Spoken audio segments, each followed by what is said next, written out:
5 ஆண்டு காலம் ஆட்சி செய்தவர்களுக்கு மறுபடி வாய்ப்பு கொடுக்கலாமா? மக்களுக்கு அவங்க நல்லது செய்வாங்களா?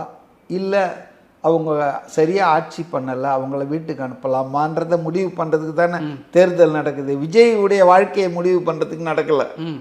சட்டமன்ற தேர்தல் இன்னைக்கு இருக்கிற சூழலில் விவாதம் முடிவுகள் எப்படி மக்கள்கிட்ட வரோன்னா, கனிம வள கொள்ளை நடக்குது, மணல் கொள்ளை நடக்குது, பெண்களுக்கு பாதுகாப்பு இல்லை, தாழ்த்தப்பட்ட தலித் மக்கள் கொல்லப்படுவது தொடர்கிறது, அவர்களுக்கு எதிரான குற்றங்கள் அதிகரிச்சுட்டு வருது, ஊழல் எங்கெங்கனாதபடி எல்லா துறையிலையும் ஊழல் இருக்குது, எல்லா அமைச்சர்கள் மேலேயும் ஊழல் பட்டி எத்தனை பேர் ஜெயிலுக்கு போவாங்க, எத்தனை பேர் வந்துட்டு தப்புவாங்கன்றதே தெரியாமல் இருக்குது.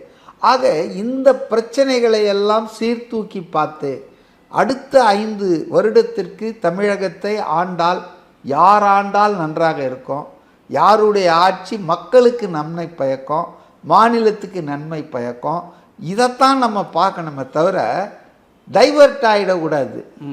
அப்போ இந்த சட்டமன்ற தேர்தலில் வாக்களிக்க போகிறது திமுக ஆட்சி தொடரணுமா வேணாமா?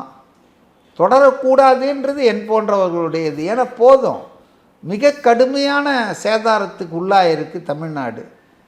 நான் ஊழல் கரப்ஷன் மட்டும் சொல்ல, நிர்வாக சீர்கேடு, சட்டம் ஒழுங்கு சந்தி சிரிக்கிறதுன்னு போட்டாங்கல்ல. ஒரு தொடரட்டும் தமிழ்நாடு வெல்லட்டும்னா தமிழ்நாடு எங்கே வெல்லட்டும், கொல்லட்டும் ஆயிட்டுருக்கு. போதைப் பொருள் ஸ்கூல் வரைக்கும் வந்தாச்சு.